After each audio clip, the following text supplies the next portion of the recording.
जी friends, आप देख रहे हैं यूट्यूब चैनल वॉइस ऑफ कैनी और मैं सफदर खान कैनी। अच्छा फ्रेंड, क्वालिटी कंट्रोल डिपार्टमेंट में काम करते हैं। वर्किंग स्टैंडर्ड का जो वर्ड है आपने देखा होगा, जो स्टैंडर्ड यूज़ करते हैं लेबोरेटरी में किसी भी टेस्टिंग के लिए, इसकी बहुत ज़्यादा इंपॉर्टेंस है। और इसको हैंडलिंग अगर आपको सही तरीके से नहीं आई है तो आप ऑडिट में और अपनी एनालिसिस में हमेशा प्रॉब्लम रहते हैं। एनालिसिस तो आपकी डिस्टर्ब रहेगी भी और आप ऑडिट में भी अक्सर आप फंस जाते हैं। तो ये जो वर्किंग स्टैंडर्ड होता है बेसिकली, जो आप एचपीएलसी एनालिसिस करते हैं वहाँ पे यूज़ करते हैं, स्पेक्ट्रो के एनालिसिस करते हैं तो वहाँ यूज़ करते हैं, कोई स्पेक्ट्रो पे आइडेंटिफिकेशन का टेस्ट है स्टैंडर्ड सैंपल के कंपैरिजन के लिहाज से तो वहाँ पे भी स्टैंडर्ड यूज़ करते हैं। हर रॉ मटेरियल के अलग अलग स्टैंडर्ड होते हैं। अब इसको हैंडलिंग किस तरह करनी चाहिए, बहुत इंपॉर्टेंट चीज़ है कि आपको किस तरह इसको यूज़ करना है अपने एनालिसिस के लिए। तो किस कंडीशन में आपके पास वर्किंग स्टैंडर्ड हो जो आप उसको यूज़ करें। वर्किंग स्टैंडर्ड बेसिकली क्या है, जो आप लेबोरेटरी में खुद से आप यूज़ कर रहे होते हैं, अपनी सोर्स, अपनी जो आपके पास लॉट्स आती है उसको यूज़ करते हैं। ठीक है, एक होता है यूएसपी स्टैंडर्ड, इसको जिसको हम रेफरेंस स्टैंडर्ड भी कहते हैं। इन वर्किंग स्टैंडर्ड को आप रेफरेंस स्टैंडर्ड भी कह सकते हैं। जो यूएसपी स्टैंडर्ड होता है, जो यूनाइटेड स्टेट फार्माकोपियल स्टैंडर्ड होता है, वो फार्माकोपियल होता है, वो स्टैंडर्ड है, वो प्राइमरी स्टैंडर्ड कहलाएगा। उसको तो आप एज इट इज यूज कर सकते हैं, बेस्ट प्रैक्टिस है। ठीक है, अगर आप किसी भी इंडस्ट्रीज में अगर आपको कॉस्ट इफेक्टिव इशू नहीं है, कॉस्ट बजटिंग का इशू नहीं है, तो अगर आप कोई भी एनालिसिस कर रहे हैं आप डायरेक्ट यूएसपी स्टैंडर्ड यूज करते हैं, वेल एंड गुड। इससे तो अच्छी कोई चीज़ ही नहीं, ऑडिटर तो खुश है।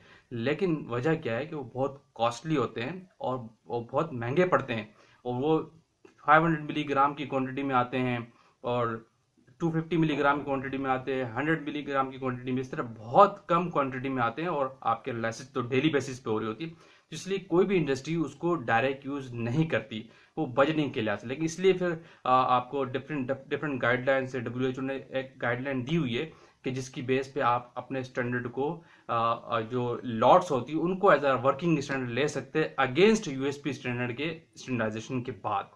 यही चीज मैं डिस्कस करने लगा हूं कि आपने जो वर्किंग स्टैंडर्ड आप यूज करना है, लेट्स सपोज आपने लॉट यूज करनी है, क्योंकि डायरेक्ट यूज करने में बजटिंग का इशू है, तो उस लॉट को आपने कैसे यूज करना है। देखिए, इसके लिए बेस्ट प्रैक्टिस यही है, गाइडलाइन पे कहती है आपके पास वर्किंग स्टैंडर्ड की एक एसओपी का होना बहुत जरूरी है। आपके पास एसओपी हो जिसमें आप डिफाइन करेंगे कि हम अपनी इंडस्ट्री के अंदर जितनी भी एनालिसिस करते हैं उसमें वर्किंग स्टैंडर्ड को किस तरह यूज करते हैं, पूरा उसके अंदर डिफाइन होना चाहिए। उसके अंदर डिफाइन हो कि आप उसको कैसे स्टैंडर्डाइज करते हैं, कहाँ से सैंपल लेते हैं, कौन सी सोर्स लेते हैं, कितनी मैन्युफैक्चरिंग डेट, नेक्स्ट उसकी एक्सपायरी डेट देते हैं, लॉट की मैन्युफैक्चरिंग क्या होनी चाहिए, एक्सपायरी क्या होनी चाहिए, और जो आप रीस्टैंडर्डाइज करके रखते हैं उसकी शेल्फ लाइफ कितनी होनी चाहिए। तो इसके लिए बाकायदा आपके पास एक एसओपी का डॉक्यूमेंट हो जिसमें डिफाइन हो सारी चीज़ें कि हम इस तरह वर्किंग स्टैंडर्ड को हैंडल करते हैं। पहला स्टेप ये।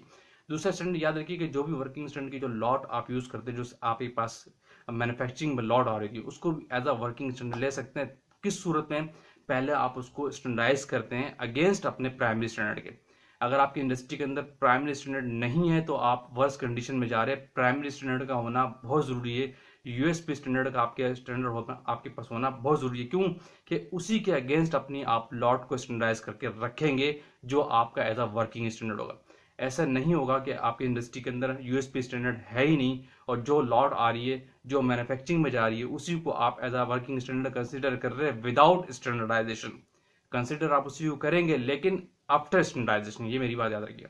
अब उसको आपने स्टैंडर्डाइज कैसे करना है, किस तरह उसको प्रोटोकॉल मिलाना है, किस तरह प्रोसेस में करना है, इसमें मैं एक बहुत बड़ी वीडियो बना चुका हूँ, how to use the working standard. Best video, आप उसको देख लीजिएगा, मेरे चैनल पे मौजूद है।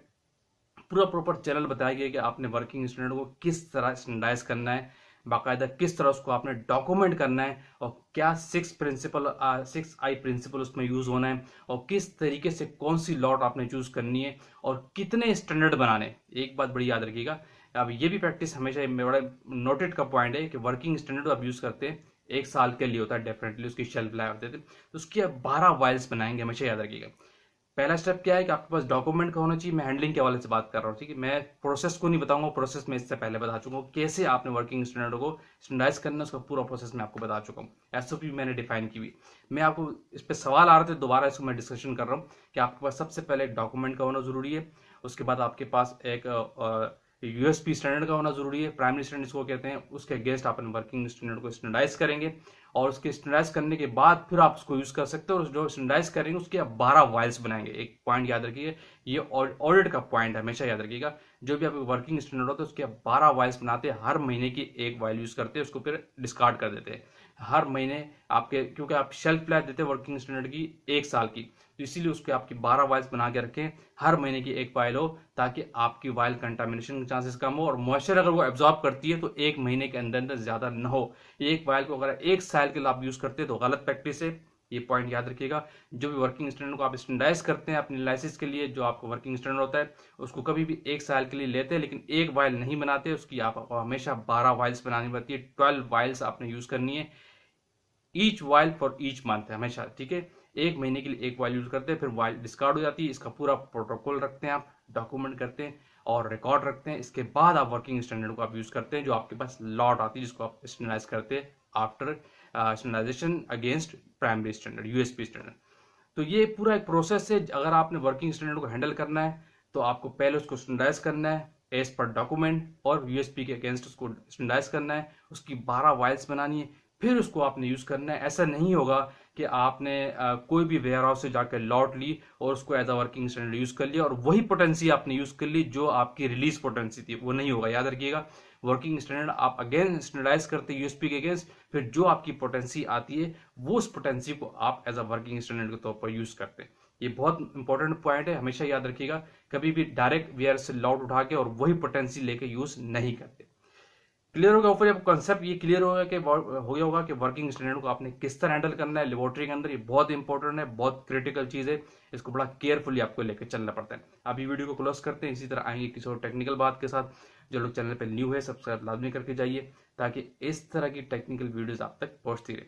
Thank you for watching, Allah Hafiz.